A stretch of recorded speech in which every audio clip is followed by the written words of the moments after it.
നമ്മൾ പിന്നെയും പിന്നെയും ഈ നെഗറ്റീവ് സംഭവങ്ങൾ തന്നെ കണ്ടു വരുന്നു. ഈവൺ ഒരു റേപ്പ് എന്ന് പറയുന്നതിൻ്റെ ന്യൂസ് വരുന്നത് ഒന്ന് ആലോചിച്ച് നോക്ക്. അത് ആ വിക്ടിമൈസ്ഡ് ആയ ആൾക്കും ഇനി if the case is fabricated, actually അപ്പുറത്ത് നിൽക്കുന്നൊരു വ്യക്തിയുണ്ട്, ഇത് ആരോപണ വിധേയനാവുന്ന ഒരു വ്യക്തിയുണ്ട്, അയാൾക്ക് അയാളുടെ ലൈഫ്.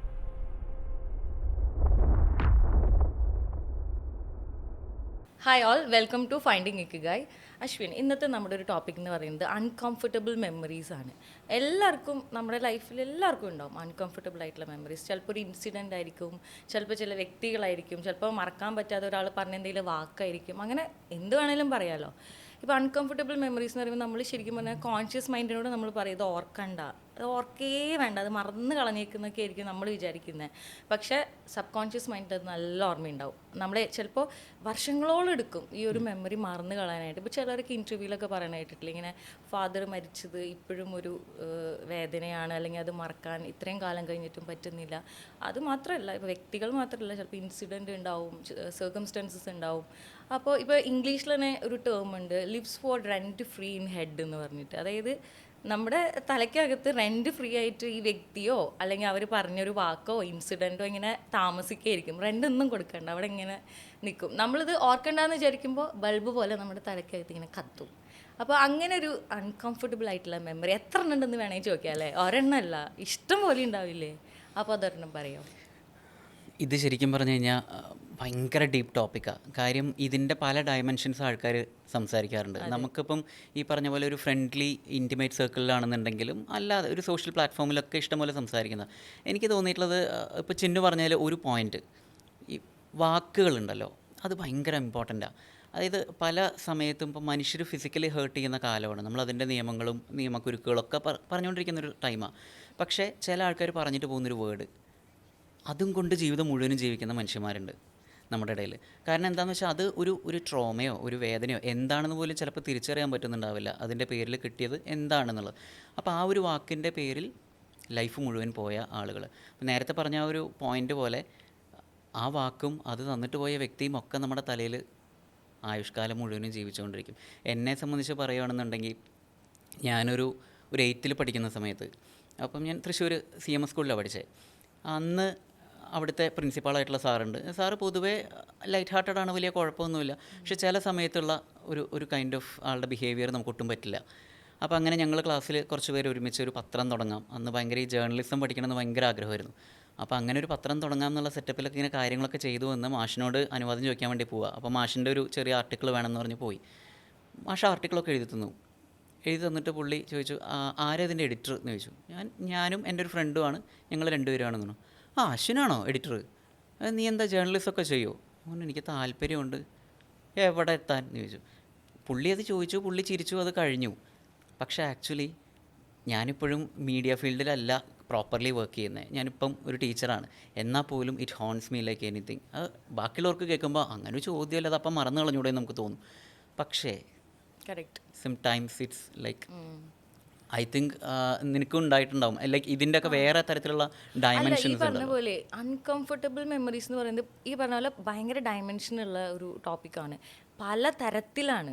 അതായത് ഇപ്പോൾ ഓരോരുത്തർ പറഞ്ഞ വാക്ക് അല്ലെങ്കിൽ ചില ഇൻസിഡൻറ്റിൽ നമുക്ക് ഫ്രണ്ട്സൊക്കെ നമ്മളെ കളിയാക്കുക എന്നൊരു സംഭവം ഉണ്ടല്ലോ. അതായത് ചിലവർക്ക് അത് ഇപ്പോൾ നമ്മൾ ഫ്രണ്ട്ലി ആയിട്ട് ഒരാൾ നമ്മളെ ക്രിട്ടിസൈസ് ചെയ്യുക അല്ലെങ്കിൽ കളിയാക്കുന്നത്, ടീസിങ് അങ്ങനെ തന്നെ പറയാം. ഇപ്പോൾ ടീസ് ചെയ്യുന്നത് ഫ്രണ്ട്ലി ടീസിങ് ആണെങ്കിൽ നമുക്കത് കുഴപ്പമില്ല, അത് ശരിക്കും പറഞ്ഞാൽ നല്ലതാണെന്നാണ് ഞാൻ പറയാം. നമുക്കൊരു പേഴ്സണൽ ഡെവലപ്മെൻറ്റിന് അത് നല്ലതാണ്. പക്ഷേ ചില സമയത്ത് ഇപ്പോൾ നമുക്ക് ഫ്രണ്ട്സ് അല്ലാതെ നമുക്ക് കൊളീഗ്സ്, ഇപ്പോൾ നമ്മൾ ഓഫീസിലൊക്കെ വർക്ക് ചെയ്യുകയാണെങ്കിൽ ഇപ്പോൾ നമ്മുടെ കൊളീഗ്സ് ഉണ്ട്. അപ്പോൾ അവർ നമ്മൾ ചെറുപ്പം തൊട്ട് കാണുന്നതോ അല്ലെങ്കിൽ നമുക്ക് ഭയങ്കര പരിചയമുള്ള ആൾക്കാരൊന്നും ആയിരിക്കില്ല. അപ്പോൾ അവരുടെ മുമ്പിൽ വെച്ചിട്ടൊക്കെ നമ്മളിങ്ങനെ ബുള്ളിങ് എന്ന് പറയാൻ പറ്റില്ല, പക്ഷെ അതൊരു കൈൻഡ് ഓഫ് ബുള്ളിങ് ആണ്. അത് അങ്ങനെ ആയി മാറും. അതായത് അവർ നമ്മളെല്ലാവരുടെ മുമ്പിൽ വെച്ചിട്ട് തമാശ എന്നുള്ള പോലെ ടേക്കൺ ഫോർ ഗ്രാൻറ്റഡ് ആയിട്ട് എന്തെങ്കിലും പറഞ്ഞ് കളിയാക്കുന്നു, അല്ലെങ്കിൽ എന്തെങ്കിലും പറഞ്ഞിട്ടുള്ള ഒരു വേർഡൊക്കെ നമ്മുടെ മനസ്സിൽ പിന്നെ നമ്മൾ അതേപോലത്തെ ഒരു സ്ഥലത്ത് എത്തുമ്പോൾ ആ ഒരു സിറ്റുവേഷൻ പിന്നെയും വരുമ്പോൾ നമ്മുടെ മനസ്സ് അയ്യോ ഇങ്ങനെ പറഞ്ഞ പ്രശ്നമാവോ, അല്ലെങ്കിൽ ഇങ്ങനെ പറയാൻ പാടുമോ, ഇനി ഇങ്ങനെ പറഞ്ഞാൽ അവർ കളിയാക്കോ, ഇൻഹിബിഷൻസ് വരും നമുക്ക് പലതരത്തിൽ. അങ്ങനത്തെ സത്യം പറഞ്ഞാൽ ഇൻഹിബിഷൻസ് എനിക്ക് ഇഷ്ടംപോലെ കിട്ടിയിട്ടുള്ള പോലെ എനിക്ക് പേഴ്സണലി ഫീൽ ചെയ്തിട്ടുണ്ട്. ഇത് ലൈക്ക് ഞാനൊരു സിറ്റുവേഷൻ വരുമ്പോൾ അത് ഇങ്ങനെ പറയണോ, ഇങ്ങനെ പറഞ്ഞാൽ ഇനി ഇവർ കളിയാക്കോ, അല്ലെങ്കിൽ ഇനി ഇത് പ്രശ്നമാവോ, അങ്ങനെയൊക്കെ തോന്നും. അപ്പോൾ എനിക്ക് തോന്നിയിട്ടുള്ളത് എന്താണെന്ന് വെച്ചാൽ ഇതിനൊരു ഓവർകം ചെയ്യാനായിട്ടൊരു റെമഡി ശരിക്കും പറഞ്ഞാൽ നമുക്ക് കിട്ടില്ല. കാരണം അവർ നമ്മുടെ തന്നെ ഫ്രണ്ട്സ് ആയിരിക്കും, അവരെ നമുക്ക് കട്ട് ഓഫ് ചെയ്യാനും പറ്റില്ല, ഇവരെങ്ങനെ ഹാൻഡിൽ ചെയ്യണമെന്ന് നമുക്ക് അറിയാനും പറ്റില്ല. അപ്പോൾ ഇതിനൊരു ഓവർകം ചെയ്യണത് എങ്ങനെ, അങ്ങനെ ഒരു പെർസെപ്ഷൻ ചിന്തിച്ചിട്ടുണ്ടോ? ഇതെങ്ങനെയാണ് ഇപ്പം നമുക്കൊരു സൈക്കോളജിസ്റ്റിനോട് ചോദിച്ചു കഴിഞ്ഞാൽ ഓത്തൻറ്റിക് ആയിട്ട് പറയാൻ അവരുടെ കയ്യിൽ ഉത്തരം ഉണ്ടാവും. പക്ഷെ നമുക്കിപ്പോൾ നമ്മുടെ 30s എത്തി നിൽക്കുമ്പോൾ നമുക്ക് ബാക്കിലേക്ക് ചിന്തിക്കുമ്പോൾ നമുക്ക് ഇതേപോലെ കുറേ കാര്യങ്ങൾ ചെറുപ്പം തൊട്ടേ വന്നിട്ടുണ്ട്. ഈവൻ അബ്യൂസ് പോലും അൺകംഫർട്ടബിൾ മെമ്മറീസിൽ ഷെയർ ചെയ്തിട്ടുള്ള കുറേ ഫ്രണ്ട്സ് എനിക്കുണ്ട്. അതായത് ലൈക്ക് ഇപ്പം എൻ്റെ ഒരു റൂംമേറ്റ് ഉണ്ടായിരുന്നു, ആൾക്ക് ഇതേപോലെ ചെറുതായിട്ട് ഫിസിക്കൽ അബ്യൂസ് ചെറുപ്പത്തിൽ വന്നതാണ്. പക്ഷെ ആൾ ഇപ്പോൾ 32-33 ഇയേഴ്സ് ഓൾഡാണ്. എന്നാലും ചിലപ്പോൾ പുലർച്ചെ 4 മണിക്കൊക്കെ ഇരുന്നിട്ട് ഇതിനെക്കുറിച്ചൊക്കെ പറഞ്ഞ് വിഷമിച്ച് കരയുന്ന ഒരു സിറ്റുവേഷൻ. അപ്പോൾ നമുക്ക് മേ ബി നമ്മളതിലൂടെ കടന്നു പോകാത്തതുകൊണ്ട് ഓക്കെ നമുക്കത് ഇതെന്താ ഈ ആൾക്ക് മറക്കാൻ പറ്റുന്നില്ലേന്ന് നമ്മൾ വിചാരിക്കും. പക്ഷെ അത് അത്രയ്ക്കും അതൊരു ട്രോമയായിട്ട് മാറിയവർക്ക് ഇത് മറക്കാൻ പറ്റില്ല എന്നുള്ളതാണ്. അപ്പോൾ ചിലവരുടെ ലൈഫിൽ ഉണ്ടാക്കി വെച്ച് പോകുന്ന ഇത്തരത്തിലുള്ള മാർക്സുകൾ ശരിക്കും പറഞ്ഞു കഴിഞ്ഞാൽ അതെങ്ങനെ അവർ മറന്നു കളയും, അല്ലെങ്കിൽ അത് എങ്ങനെ അത് ഓവർകം ചെയ്യുന്നുള്ളിടത്താണ് ശരിക്കും വരുന്നത് അല്ലേ. അതെങ്ങനെ ചെയ്യും, അത് ചിന്തിച്ചിട്ടുണ്ട്, അതെങ്ങനെ നമ്മൾ ഓവർകം ചെയ്യുന്നത്? സത്യം പറഞ്ഞു കഴിഞ്ഞാൽ ഇതിന് ശരിക്കും പറഞ്ഞാൽ ഒരു റെഡിമെയ്ഡ് ഉത്തരം നമുക്കുണ്ടാവുമോ? No, of course no. ഇതൊരു ക്ലിനിക്കൽ കണ്ടീഷനൊക്കെ ആണെങ്കിൽ പറഞ്ഞ പോലെ അതിനൊരു റെമഡി അവിടെ കിട്ടും. പിന്നെയെന്ന് പറഞ്ഞാൽ നമ്മൾ ഇപ്പോൾ കേരളത്തിൽ എസ്പെഷ്യലി നമ്മൾ പോകുന്ന ഒരു ടൈം എന്ന് പറഞ്ഞു കഴിഞ്ഞാൽ ഈ സ്റ്റിഗ്മ, ലേബലിംഗ്, സ്റ്റീരിയോ ടൈപ്പിംഗ്, ഇതൊക്കെ എന്ന് പറഞ്ഞാൽ ഭയങ്കര നോർമലൈസ് ചെയ്യപ്പെട്ടുകൊണ്ടിരിക്കുക. ഈവൻ ഒരു റേപ്പ് എന്ന് പറയുന്നതിൻ്റെ ന്യൂസ് വരുന്നത് ഒന്ന് ആലോചിച്ച് നോക്ക്. അത് ആ വിക്ടിമൈസ്ഡ് ആയ ആൾക്കും ഇനി if the case is fabricated, actually അപ്പുറത്ത് നിൽക്കുന്ന ഒരു വ്യക്തിയുണ്ട്, ഇത് ആരോപണ വിധേയനാവുന്ന ഒരു വ്യക്തിയുണ്ട്, അയാളുടെ ലൈഫിൽ ഏറ്റവും അൺകംഫർട്ടബിൾ ആയിട്ടുള്ളൊരു മെമ്മറി ആയിട്ട് അത് മാറും. പക്ഷേ ഇതെല്ലാം നോർമലൈസ് ചെയ്യപ്പെടുന്നുണ്ട്. ഞാനിതിൻ്റെ വേറെ 1-2 ഡയമെൻഷൻസ് ഒന്ന് ആലോചിച്ചതാണ്. ഇപ്പോൾ ഇങ്ങനെ പറഞ്ഞുകൊണ്ടിരിക്കുമ്പോൾ വാക്കുകൾ മാത്രമല്ല, ചില ഇൻസിഡൻസ്, അതായത് ചില സമയങ്ങളിൽ ഓർമ്മയല്ല നമ്മുടെ പ്രശ്നം, ആ ഓർമ്മയ്ക്ക് സബ്ജക്റ്റ് ആവുന്ന ചില ഇൻസിഡൻസ് ഉണ്ട്. ഇപ്പോൾ എൻ്റെ അച്ഛൻ്റെ അനിയൻ മരിക്കുന്ന സമയത്ത് പുള്ളി നമ്മുടെ ഈ ജഗദീഷ് ശ്രീകുമാറിൻ്റെയും ജഗദീഷിൻ്റെ ഒക്കെ പോലത്തെ ഒരു ക്യാരക്ടറായിരുന്നു. എവിടെ പോയാലും കംപ്ലീറ്റ്ലി ഹ്യൂമറസ് ആയിട്ടുള്ള ഒരു ആംബിയൻസ് ഉണ്ടാക്കാൻ കഴിവുള്ളൊരു വ്യക്തി. And he actually survived leukaemia for almost 12 years. അപ്പോൾ ഈ 12 വർഷം പുള്ളി പിടിച്ചു നിന്നത് കംപ്ലീറ്റ്ലി ഈ പറയുന്ന ഒരു ആറ്റിറ്റ്യൂഡ് ഉള്ളതുകൊണ്ടാണ്. പുള്ളി മരിക്കുന്ന ദിവസം രാത്രി എന്ന് പറഞ്ഞു കഴിഞ്ഞാൽ എനിക്ക് ആംബുലൻസ് പൊതുവേ പോകുന്ന സമയത്ത് ഞാൻ എപ്പോഴും ഇങ്ങനെ മനസ്സിലിങ്ങനെ പ്രാർത്ഥിക്കും, അതിൽ പോകുന്ന ആരായാലും അവർക്ക് ലൈഫിലേക്ക് തിരിച്ചു വരാൻ പറ്റണേ എന്ന് പറഞ്ഞിട്ട്. പക്ഷേ അന്നത്തെ ദിവസം എന്ന് പറഞ്ഞാൽ ഞങ്ങൾ 2 പേരാണ് ഉണ്ടായിരുന്നത് ബോഡിയുടെ കൂടെ പോകാൻ വേണ്ടിയിട്ട്. ഒന്നുള്ളതിൻ്റെ ഒരു ചേട്ടനാണ്. അപ്പോൾ പുള്ളിയുടെ അമ്മ മരിക്കുന്നത് പുള്ളിയുടെ 10ാം ക്ലാസ്സിൻ്റെ എക്സാമിൻ്റെ സമയത്താണ്. സോ ഓൾറെഡി പുള്ളി അതിൽ അൺകംഫർട്ടബിളാണ്. പക്ഷേ ആൾക്ക് എൻ്റെ അടുത്ത് പറയാൻ മടിയുണ്ട്, ഞാൻ അനിയനാണ്. ഞാൻ പറഞ്ഞു കുഴപ്പമില്ല ചേട്ടൻ മുമ്പിൽ കയറിക്കോ, ഞാൻ പുറകിൽ ബോഡിയുടെ ഒപ്പം ഇരുന്നോളാം. നല്ല മഴയുണ്ടെന്ന് രാത്രി. അപ്പോൾ എൻ്റെ ലൈഫിൽ എനിക്ക് മഴ ഭയങ്കര ഇഷ്ടമുള്ള ഒരാളാണ്. പക്ഷേ ആദ്യമായിട്ടും അവസാനമായിട്ടും മഴ പെയ്യുമ്പോൾ എനിക്ക് സങ്കടം വന്ന ഒരു രാത്രി മേ ബി അതായിരിക്കും. ഇതിൻ്റെ കൂടെ ഇങ്ങനെ അക്കമ്പനി ചെയ്യുന്ന സമയത്ത് ഞാൻ അങ്ങനെ ആലോചിച്ചു, ദൈവമേ ഒരൊറ്റ ദിവസം കൊണ്ട് ഇനി ഈ പോകുന്ന വഴിയിലൂടെ ഒന്നും പുള്ളിക്കിനി നടക്കാനോ അവിടെ പോയിരുന്ന് ചിരിക്കാനോ ആൾക്കാരോട് വർത്താനം പറയാനോ ഒന്നും പറ്റില്ല. അപ്പോൾ ചില ഇൻസിഡൻസ് ഉണ്ട് അങ്ങനെ. ചിലരുടെ മരണങ്ങൾ ഭയങ്കര നമ്മളെ അൺകംഫർട്ടബിൾ ആക്കും. അത് ഒരു പക്ഷേ ആ വ്യക്തിയെ നമ്മൾ മറക്കാൻ ശ്രമിച്ചാലും ആ ഇൻസിഡൻറ്റ് കയറി വരും. പുള്ളിക്കൊരു കുഞ്ഞു മകനുണ്ടായിരുന്നു, മകനും ഇതുപോലെ ഒരു 9 വയസ്സുള്ള. അപ്പോൾ ഞങ്ങളുടെ 2 പേരുടെയും പിറന്നാൾ ഒരുമിച്ചാണ് വരുന്നത് ഒറ്റ ദിവസം. അവൻ കുറച്ച് ഓട്ടിസ്റ്റിക് എന്നൊക്കെ പറയാം, അങ്ങനത്തെ ഒരു അവസ്ഥയൊക്കെ ഉണ്ടായിരുന്നു. അപ്പം പക്ഷെ അവൻ്റെ ചേച്ചി എല്ലാ പിറന്നാളിനും മറക്കാണ്ട് ഇങ്ങനെ ഫോൺ ചെയ്തിട്ട് ഇവനെ കൊണ്ട് വിഷ് ചെയ്യിക്കും. ഇവൻ എന്തൊക്കെയോ അവ്യക്തമായിട്ടുള്ള വാക്കുകളാണ് പറയുന്നത്, പക്ഷേ എനിക്കത് വിഷാണ്. അപ്പം ഒരേ ദിവസം ജനിച്ചിട്ടുള്ള അവനിപ്പോൾ ഉണ്ടായിരുന്നെങ്കിൽ എവിടെ എത്തുമായിരുന്നു എന്നൊക്കെ ഞാൻ ഇപ്പോഴും ഇമാജിൻ ചെയ്യും. And I end up in tears. അപ്പോൾ ചില ഇൻസിഡൻസും ഉണ്ട്, നമുക്കിപ്പം വാക്കുകൾ മാത്രമല്ല ചില ഇൻസിഡൻസും നമുക്ക് അൺകംഫർട്ടബിൾ ആവും. പക്ഷേ ഇതിന് അഗെയിൻ റെമഡി എന്താണെന്ന് ചോദിച്ചാൽ ഒന്ന് എന്ന് പറഞ്ഞാൽ മെൻ്റലി സ്ട്രോങ് ആക്കുക എന്ന് നമുക്ക് പറയാം. പക്ഷെ അത് എത്ര പേർക്ക് പറ്റും? റൈറ്റ്. നമ്മളിപ്പോൾ ജീവിക്കുന്ന ആംബിയൻസ് അങ്ങനെയാണ്. TV വെച്ചു, വാർത്തകൾ കണ്ടു, അഗെയിൻ കംപ്ലീറ്റ്ലി നെഗറ്റീവ്. നമ്മൾ പത്രം വായിച്ചു, നെഗറ്റീവാണ്. ഒരു പബ്ലിക് സ്പേസിൽ പോയിട്ട് ഒരു അരമണിക്കൂർ ഇരുന്നാൽ കംപ്ലീറ്റ്ലി നെഗറ്റീവായി പോകുന്നു. ഈവൻ സിനിമകൾ തന്നെ അല്ലേ, ഇപ്പം ഇറങ്ങുന്ന സിനിമകൾ നോക്ക്. അതായത് ഇപ്പം മാർക്കോയൊക്കെ ആഘോഷിക്കപ്പെടുന്ന കാലമല്ലേ ഇത്. മാർക്കോ എന്ന് പറയുന്ന ഒരു നല്ല മൂവിയാണ്. ലൈക്ക് ടെക്നിക്കലി സ്പീക്കിംഗ് കുറേ നല്ല കാര്യങ്ങളുണ്ട്. പക്ഷേ what message does it communicate? ഒരു സൊസൈറ്റിയിൽ ഇതൊക്കെ കൃത്യമായിട്ട് വേർതിരിച്ച് അറിയാൻ പറ്റുന്ന ആൾക്കാർ മാത്രമല്ല ഈ ഫിലിം കാണുന്നത്. കുറേ ആൾക്കാരെ സംബന്ധിച്ചിട്ട് അവർ സോഷ്യലി എഡ്യൂക്കേറ്റഡ് അല്ല അത്രയധികം. അവർ കാണുമ്പോൾ എങ്ങനെയാണ് ജിയോ ബേബിയുടെ സിനിമകൾ ആഘോഷിക്കപ്പെടുന്നു. ഓഫ് കോഴ്സ് നല്ല സിനിമകളാണ്, നല്ല ക്വാളിറ്റിയുള്ള സിനിമകളാണ്. പക്ഷെ ഒരു മൈനോറിറ്റി ഉണ്ട് ഈ പറയുന്ന അൺകംഫർട്ടബിൾ ട്രോമാറ്റിക് മെമ്മറീസുമായിട്ട് ജീവിക്കുന്ന ആൾക്കാർക്ക് ഇതിന് എങ്ങനെയാണ് രക്ഷപ്പെടുന്നത് ഓൾറെഡി അറിയാണ്ടിരിക്കുമ്പോഴാണ് അവരിതും വീണ്ടും വീണ്ടും കാണുന്നത്, ഇത് ഓർമ്മിപ്പിക്കുന്ന രീതിയിൽ കാണുന്നത്. അപ്പം റെമഡി എന്ന് പറയുന്നത് ഈ കാലം മാറുക എന്നുള്ളത് ഒരു റെമഡിയാണ്, പക്ഷെ അത് ടെക്നിക്കലി ഇപ്പോൾ പോസിബിൾ അല്ല. രണ്ടാമത്തെ കാര്യം എന്ന് പറയുന്നത് നമുക്കിങ്ങനെ ഈ ഒഴുക്കിനെതിരെ തുഴയുക എന്നൊക്കെ പറയുന്ന പോലെ ഇങ്ങനെ ഗിവ് ആൻഡ് ടേക്ക് കോൺവെർസേഷൻസ് കൂട്ടുക എന്നുള്ളത് എനിക്ക് തോന്നിയിട്ടില്ല കേട്ടോ. ഇപ്പോൾ കോൺവെർസേഷനെ കുറിച്ച് പറയുമ്പോൾ അത് കേൾക്കാൻ ഒരു ലിസണർ ഉണ്ടാവുക എന്നുള്ളത് ഇന്നത്തെ കാലത്ത് ഭയങ്കര ഇമ്പോർട്ടൻ്റ് ആണ്. ഇപ്പോൾ പലർക്കും അതാണല്ലോ പ്രശ്നം. ഇപ്പോൾ ഡിപ്രഷൻ കൂടി വരികയാണ്. ഇപ്പോൾ ഡിപ്രഷൻ വരുന്നത് തന്നെ പണ്ടൊന്നും നമുക്ക് അങ്ങനെ ഡിപ്രഷൻ ഉണ്ടായിരുന്നില്ല എന്ന് പറയപ്പെടുന്നു, പക്ഷെ അത് നമുക്ക് എത്രത്തോളം അറിയില്ല. മേ ബി ഇത്രയൊന്നും നമ്മൾ ടെക്നിക്കൽ അല്ലെങ്കിൽ ഡിജിറ്റൽ അഡ്വാൻസ്ഡ് ആയിട്ടുള്ള ഒരു വേൾഡ് അല്ലാത്തതുകൊണ്ട് തന്നെ പലരും അത് പുറത്ത് പറഞ്ഞിട്ടില്ല. അല്ലെങ്കിൽ അത് ഡിപ്രഷനാണ് പേരൻസ് നമ്മുടെയൊക്കെ, ഞാൻ വിചാരിക്കാറുണ്ട് നമ്മുടെയൊക്കെ അമ്മമാർക്ക് ചിലപ്പോൾ പണ്ട് ഡിപ്രഷനൊക്കെ വന്നിട്ടുണ്ടാവും, പക്ഷെ അവർക്കത് ഇതിന് ഡിപ്രഷനാണ്, ഇതാണ് ഇതിൻ്റെ ടേം എന്നൊന്നും പറയാൻ അറിയണ്ടാവില്ല. അവരുടെ ഒരു ജീവിത കാലഘട്ടത്തിൽ ഹസ്ബൻഡ് വൈഫ് ഇങ്ങനെയാണ്, പിന്നെ കൂട്ടുകുടുംബ വ്യവസ്ഥയാണ്, ന്യൂക്ലിയർ ഫാമിലി അല്ല. അപ്പോൾ അങ്ങനെയൊക്കെ ജീവിച്ച് വന്നിട്ടുള്ളവർക്ക് ഇത് അറിയില്ല, ഇത് ഞങ്ങൾ ഇതിലൂടെയൊക്കെയാണ് കടന്നു പോയതെന്ന്. ഇന്നത്തെ ജനറേഷനിൽ നമ്മളെപ്പോലുള്ളവരൊക്കെ ഇതിനെക്കുറിച്ചൊക്കെ നല്ല മനസ്സിലാക്കിയിട്ട് അവയർനെസ് ഉണ്ട് നമുക്ക്. അതിനെക്കുറിച്ച് നമ്മൾ വളരെ കൃത്യമായിട്ടുള്ള ബോധ്യത്തോടു കൂടിയാണ് ഇരിക്കുന്നത്. അപ്പോൾ അതുകൊണ്ട് തന്നെ ഇപ്പോൾ ഈ അശ്വിൻ പറഞ്ഞ പോലെ തന്നെ നമ്മളിങ്ങനെ കുറേ മൂവീസൊക്കെ കാണുമ്പോഴായിരിക്കും ആ ഒരു കാര്യം നമുക്ക് പിന്നെയും നമ്മുടെ മനസ്സിലേക്ക് ഇങ്ങനെ വരികയാണ്, റീകളക്ഷൻ പോലെ ഇങ്ങനെ വരികയാണ്. ഇത് എങ്ങനെ ഓവർകം ചെയ്യും, അല്ലെങ്കിൽ ഇത് വന്നിട്ടുള്ള കുറേ വേറെ ആൾക്കാരുണ്ടോ എന്ന് നമ്മൾ ആ സമയത്ത് അന്വേഷിക്കും. ശരിക്കും പറഞ്ഞാൽ ഒരു ക്ലിനിക്കൽ സൈക്കോളജിസ്റ്റിൻ്റെ ഒക്കെ ഒരു അഡ്വൈസ് ഈ സമയത്ത് ശരിക്കും തേടണം അല്ലേ. അതിലും അഗെയിൻ ഞാൻ പറയുന്ന ഒരു അൺകംഫർട്ടബിൾ മെമ്മറി ഉണ്ടായി, നമ്മൾ അതിനെക്കുറിച്ച് സംസാരിക്കാൻ മടിക്കുന്നു. ഫോർ വാട്ട് റീസൺ ആക്ച്വലി ഞാൻ പറയുന്നത് അതിനെക്കുറിച്ച് സംസാരിക്കണം. ഇപ്പോൾ കോൺവെർസേഷൻ പറഞ്ഞുകൊണ്ട് ഒരു പോയിന്റ് ഞാൻ ആഡ് ചെയ്യാം, അത് എപ്പോഴും എൻ്റെ ഉള്ളിലുള്ളൊരു കാര്യമാണ്. കോൺവെർസേഷൻ കുറയുമ്പോഴാണ് സത്യം പറഞ്ഞാൽ ഈ മെമ്മറീസ് ഹിറ്റിംഗ് ഹാർഡ് എന്ന് പറയുന്നൊരു അവസ്ഥയിലേക്ക് എത്തുന്നത്. അതായത് നമുക്കൊക്കെ ഒരു ഫ്രണ്ട് മേ ബി ഉണ്ടാവും, ഒരു 70% ആൾക്കാരുടെയും ലൈഫിലുണ്ടാവും. ഒരു ടൈം വരെ ഭയങ്കരമായിട്ട് എന്തിനെക്കുറിച്ചും ഏതിനെക്കുറിച്ചും സംസാരിക്കാനുണ്ടായിരുന്ന ഒരു ഫ്രണ്ട് വിത്തൗട്ട് എ റീസൺ പെട്ടെന്നൊരു ദിവസം സംസാരിക്കാതെ ആവുക. എനിക്ക് അങ്ങനത്തെ 1-2 ഫ്രണ്ട്സ് ഉണ്ട്. എനിക്കത് ആലോചിക്കുമ്പോൾ ഇപ്പോഴും ഭയങ്കര വിഷമമാണ്. കാരണം എന്താണെന്ന് വെച്ചാൽ പ്രതിക്കൂട്ടിൽ നമ്മളായി പോകും. കുറച്ച് ദിവസം കഴിഞ്ഞ് നമ്മളിങ്ങനെ ചിന്തിക്കുമ്പോൾ നമുക്കൊരു റീസൺ കണ്ടെത്താൻ പറ്റില്ല.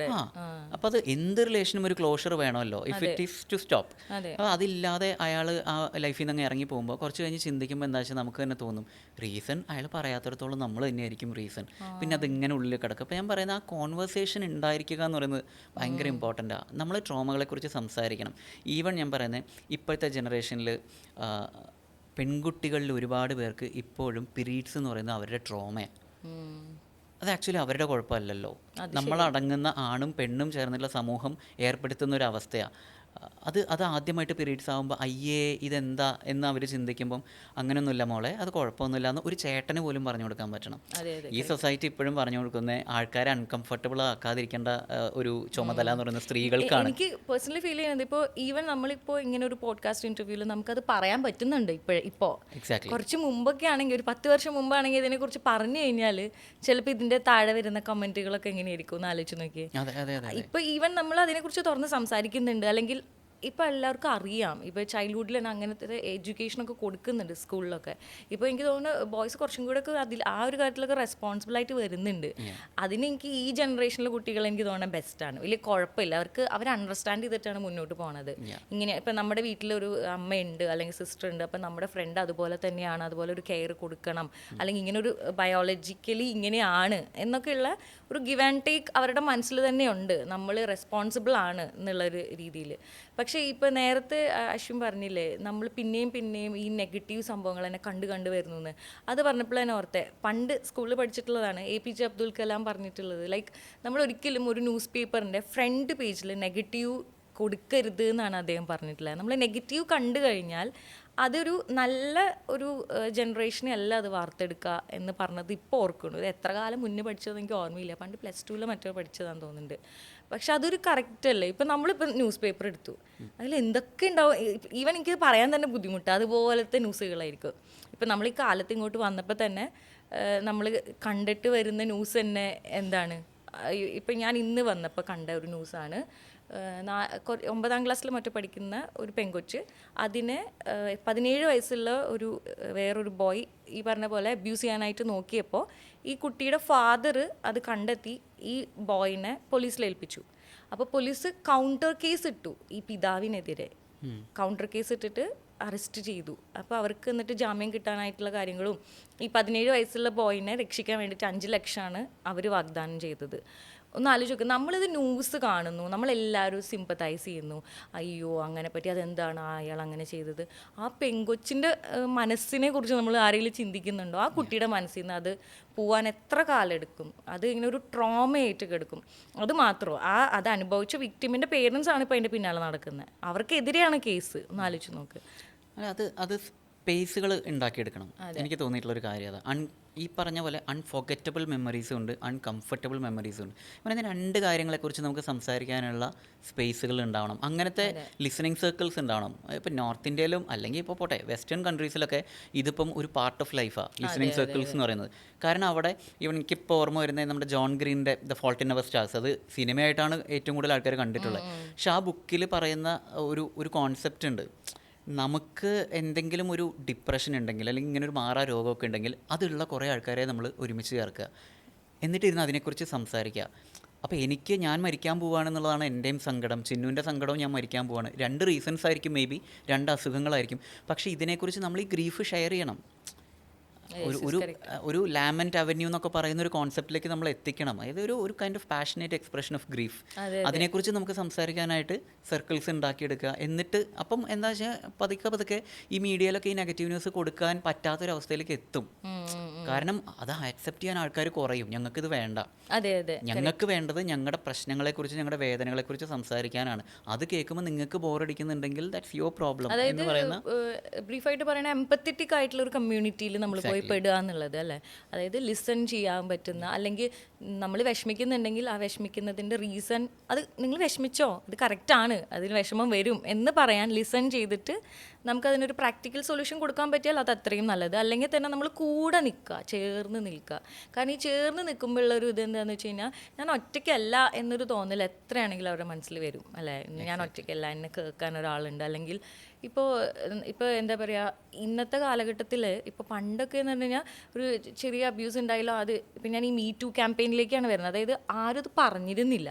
പക്ഷേ ഇപ്പോൾ ഈ പറഞ്ഞ പോലെ മീ ടു ക്യാമ്പയിനൊക്കെ വന്ന സമയത്ത് അതെല്ലാവരും കാരണം എന്താ, ഈ പറഞ്ഞ പോയിൻ്റാണ്. അതായത് എന്നെ സപ്പോർട്ട് ചെയ്യുന്ന ഒരാളുണ്ട്, അല്ലെങ്കിൽ ഞാൻ കടന്നു പോയ സെയിം സിറ്റുവേഷനിലൂടെ കടന്നു പോയവരുണ്ട്, അവർ എന്നെ മനസ്സിലാക്കാൻ ഒരാളുണ്ട്. അങ്ങനെയുള്ളൊരു തോന്നൽ വരുമ്പോൾ തീർച്ചയായിട്ടും അവർക്ക് ആ ട്രോമേനെ ഓവർകം ചെയ്യാൻ പറ്റുമായിരിക്കും. ചിലപ്പോൾ ഇത് അൺകംഫർട്ടബിൾ മെമ്മറി അവിടെ കിടക്കുമായിരിക്കും. അതിൻ്റെ ഒരു ആധിക്യം, ഇൻറ്റൻസിറ്റി കുറയ്ക്കാൻ തീർച്ചയായിട്ടും പറ്റില്ല. ആ ഒരു ഗ്യാങ്ങിൽ പോകുമ്പോൾ അല്ലെങ്കിൽ ആ ഒരു കമ്മ്യൂണിറ്റിയിൽ പോകുമ്പോൾ അവർ സംസാരിക്കുമ്പോൾ അത് തീർച്ചയായിട്ടും ആ ഒരു ഈ പറഞ്ഞ പോലെ കോൺവെർസേഷൻസ് ഉണ്ടാവുക എന്നുള്ളതിന് വളരെയധികം ഇമ്പോർട്ടൻ്റ് ഉണ്ട്. അപ്പോൾ അത് തന്നെ നമുക്കൊരു റെമഡി പോലെയൊക്കെ വേണമെങ്കിൽ പറയാം അല്ലേ. നമുക്കിവിടെ ഈ പോഡ്കാസ്റ്റിൽ ഒരു ക്ലിനിക്കൽ സൈക്കോളജിസ്റ്റിനെ കൊണ്ടുവന്നിട്ട് ചോദിക്കണം എന്താണ് ഇതിന്. അത് ആക്ച്വലി നമ്മൾ ആസ് വി പ്രോഗ്രസ് നമുക്കും ആവശ്യമുണ്ട്. കുറേ കാര്യങ്ങളിൽ നമുക്ക് ഡൗട്ട്ഫുൾ ആണ് നമ്മൾ. അതെ, നമുക്കിപ്പോൾ ആധികാരികമായിട്ട് പറയണതിനൊരു ലിമിറ്റ് ഉണ്ട്. നമുക്കിങ്ങനെ പറയാം. ടു കൺക്ലൂഡ് വിത്ത് എനിക്ക് തോന്നുന്ന ഒരു കാര്യമുള്ളത്, നമ്മളിപ്പോൾ ഇത്രയും നേരം സംസാരിച്ചത് അൺകംഫർട്ടബിൾ മെമ്മറീസിനെ കുറിച്ചാണ്. അപ്പോൾ ഇതിൻ്റെ ഒരു ഓപ്പോസിറ്റ് സൈഡ് എന്ന് പറയുന്നത് അതും ഒരു വലിയ റെമഡിയാണ് to make people more and more comfortable. അതാണ് ആക്ച്വലി ഏറ്റവും വലിയ സൊല്യൂഷൻ എന്ന് പറയുന്നത്. കാരണം ഈ കംഫർട്ട് സോൺ എന്ന് പറയുന്ന ഒരു വേർഡ് ഓഫൺ ഭയങ്കര മിസ്പ്ലേസ്ഡ് അപ്പം അല്ലെങ്കിൽ മിസ്റെപ്രസെൻറ്റഡാണ്. കൺസെൻറ്റ് എന്താണ്, ഒരാളെ ഒന്ന് ടച്ച് ചെയ്യാനാണെങ്കിലും അയാളോട് സംസാരിക്കാനാണെങ്കിൽ പോലും ആക്ച്വലി അയാളുടെ കൺസെൻറ്റ് വേണം. അപ്പം അങ്ങനത്തെ കംഫർട്ട് സോണുകളായിട്ട് നമ്മൾ ഓരോരുത്തരും മാറാൻ ശ്രമിക്കുക എന്ന് പറയുന്നത് ഭയങ്കര ഇമ്പോർട്ടൻ്റാണ്. കാരണം ഇങ്ങനത്തെ കോൺവെർസേഷൻസ് ഉണ്ടാവണമെങ്കിൽ ആദ്യം അവിടെ കംഫർട്ട് വേണമല്ലോ. അപ്പം ഐ തിങ്ക് വരുന്ന എപ്പിസോഡുകളിൽ നമുക്ക് എന്താ പറയുക, പ്രേക്ഷകർക്ക് ഒരു സൈക്കോളജിസ്റ്റിൻ്റെ ഒരു വർത്തമാനം കൂടി കേൾക്കാം, പ്രതീക്ഷിക്കണം. അതെ. അപ്പോൾ അത് മാത്രമല്ല, അവരുടെ അടുത്ത് നിന്നൊക്കെ പറഞ്ഞെങ്കിൽ കുറച്ചും കൂടെയൊക്കെ നമ്മൾ ആക്സെപ്റ്റ് ചെയ്യാൻ നമുക്ക് പറ്റാത്ത, അല്ലെങ്കിൽ നമ്മൾ ഇതുവരെ കേൾക്കാത്ത തരത്തിലുള്ളതൊക്കെ അവരുടെ അടുത്ത് ആളുകൾ ഷെയർ ചെയ്യുന്നുണ്ടാവും. ഇപ്പം നമ്മുടെ അടുത്തൊക്കെ ഷെയർ ചെയ്യുന്ന വെച്ചാൽ നമ്മുടെ ഫ്രണ്ട്സ് പറഞ്ഞിട്ടുള്ളതോ അല്ലെങ്കിൽ നമുക്ക് നമ്മുടെ ലൈഫിൽ ഉണ്ടായിട്ടുള്ള ഓർമ്മകളൊക്കെ നമ്മൾ നമ്മുടെ കയ്യിലുള്ളൂ, അല്ലെങ്കിൽ നമ്മളതാണ് വിചാരിക്കുന്നത് അൺകംഫർട്ടബിൾ മെമ്മറീസ് ആയിട്ട്. പക്ഷെ ചിലപ്പോൾ കൗൺസിലേഴ്സിൻ്റെ ഒക്കെ അടുത്ത് ചോദിച്ചു കഴിഞ്ഞാൽ അവർ പറയുന്നത് കേൾക്കുമ്പോൾ നമുക്ക് തോന്നും ഓ മൈ ഗോഡ് ഇതെങ്ങനെ ഇവർ ഓവർകം ചെയ്തു എന്നുള്ളത്. പക്ഷെ ഇന്നത്തെ കാലഘട്ടത്തിൽ എനിക്ക് തോന്നുന്നത് പണ്ടൊക്കെ എന്ന് പറഞ്ഞു കഴിഞ്ഞാൽ ഇതിനെ ഓവർകം ചെയ്യണത് എങ്ങനെ എന്നൊക്കെ സംശയിച്ച് നിൽക്കുന്ന അല്ലെങ്കിൽ പുറത്ത് പറയാൻ മടിക്കുന്ന കുറേ പേരുണ്ട്. ഇപ്പം അറ്റ്ലീസ്റ്റ് കുറച്ച് പേരൊക്കെ അല്ലേ പുറത്ത് പറയുക, അല്ലെങ്കിൽ ഒരു കൃത്യമായിട്ടുള്ള ഒരു ക്ലിനിക്കൽ അഡ്വൈസൊക്കെ കിട്ടാൻ വേണ്ടിയിട്ട് റെഡി ആയിട്ടുള്ള ആൾക്കാരുണ്ട്. അതെന്തായാലും ഒരു നല്ല കാര്യമാണ്, വലിയ കാര്യമാണ്. പിന്നെ ഈ പറഞ്ഞ പോലെ ഇന്നത്തെ ജനറേഷന് വേറൊരു പ്രശ്നമുള്ളത്, പണ്ടത്തെ ജനറേഷൻ എന്ന് പറഞ്ഞു കഴിഞ്ഞാൽ എന്തിനും അഡാപ്റ്റ് ചെയ്ത് പോകാനുള്ള ഒരു കുറച്ച് കഴിവുണ്ടായിരുന്നു. പ്രത്യേകിച്ച് എനിക്ക് തോന്നുന്നു നമ്മൾ 90s കിഡ്സിന് അതുണ്ട് അല്ലേ. നമുക്ക് പണ്ടത്തെ ജനറേഷൻ എങ്ങനെയായിരുന്നു എന്നറിയാം, ഇപ്പോഴത്തെ ജനറേഷൻ എങ്ങനെയാണെന്ന് അറിയാം. അപ്പോൾ അതിനനുസരിച്ച് നമ്മൾ ബാലൻസ് ചെയ്ത് പോകും. പക്ഷേ ഇപ്പോഴത്തെ കുട്ടികൾക്ക് എന്ന് പറഞ്ഞു കഴിഞ്ഞാൽ അവർക്ക് ഓൾമോസ്റ്റ് എല്ലാ കാര്യങ്ങളും കുറച്ച് അൺകംഫർട്ടബിൾ ആയിട്ട് വന്നുകൊണ്ടിരിക്കുകയാണ്. ഈവൻ നമ്മുടെ പേരൻസ് തന്നെ എന്തെങ്കിലും ഒരു കാര്യം പറയുമ്പോഴേക്കും അവർക്ക് അൺകംഫർട്ടബിൾ ആണ്. അപ്പോൾ അവർ ഡിഫൈൻ ചെയ്ത് തുടങ്ങിയിട്ടുണ്ട് what is to be called uncomfortable. അതിൻ്റെ ഒരു ഇഷ്യൂ ഉണ്ട്. ഞാൻ അതാണ് കറക്റ്റ് ആ ഒരു വേർഡ്. അതായത് എന്താണ് അൺകംഫർട്ടബിൾ മെമ്മറി, അതിനെ നമ്മൾ എങ്ങനെ ഡിഫൈൻ ചെയ്യുന്നു, എന്താണ് ആ ഒരു കാറ്റഗറിയിൽ വരുന്നത്, അല്ലെങ്കിൽ നമ്മൾ ഒഴിവാക്കേണ്ടത് എന്താണ്, നമുക്ക് ഓവർകം ചെയ്യാൻ പറ്റുന്നത് എന്താണ്, ക്ലിനിക്കൽ അഡ്വൈസ് തേടേണ്ടത് എന്തിനൊക്കെയാണ്. അങ്ങനെ ഈ എന്താ പറയുക പലതരത്തിലാണ് ഈ പറഞ്ഞ പോലെ ഇതിൻ്റെ ഡയമെൻഷനും കാറ്റഗറികളും കെടുക്കുന്നത്. എങ്കിൽ തന്നെയും എനിക്ക് തോന്നുന്നു പ്രാക്ടിക്കൽ സൊല്യൂഷൻസ് എത്താനായിട്ട് നിങ്ങൾക്ക് തീർച്ചയായിട്ടും സാധിക്കും. അല്ലെങ്കിൽ നമുക്ക് ഇതുപോലെയുള്ള മനസ്സ് തുറന്നുള്ള കോൺവെർസേഷൻസിലൂടെയൊക്കെ സാധിക്കും. അപ്പോൾ എന്താണെങ്കിലും അങ്ങനെ പറ്റട്ടെ അല്ലേ. നമുക്ക് ഇത് ആരിലേക്കൊക്കെയാണ് നമ്മുടെ ഈ ഒരു കോൺവെർസേഷൻ എത്തുന്നത് നമുക്കറിയില്ല. പക്ഷേ ഒരു പ്രാർത്ഥനയാവട്ടെ അവർക്ക് തീർച്ചയായിട്ടും. അതായത് ഞാൻ ഇത്രയും പറയുന്നുള്ളൂ, നമ്മുടെ കൂടെയുള്ള ആൾക്ക് അങ്ങനെ ഒരു വളരെ അൺകംഫർട്ടബിൾ ആയിട്ടുള്ള ഒരു മെമ്മറി, ഒരു ഇൻസിഡൻറ്റോ ഒരു ഇവൻറ്റോ സർക്കംസ്റ്റൻസോ ഉണ്ടായിട്ടുണ്ടെങ്കിൽ അവരെ ചേർത്ത് നിർത്തുക എന്നുള്ളതാണ്. അതായത് സിമ്പത്തൈസ് ചെയ്യാതെ എംപത്തൈസ് ചെയ്ത് ചേർത്ത് നിർത്താൻ എല്ലാവർക്കും പറ്റട്ടെ. ഇൻഷാ അല്ലാ. അതെ, ഇൻഷാ അല്ലാ അങ്ങനെ പറ്റട്ടെ. അതെ.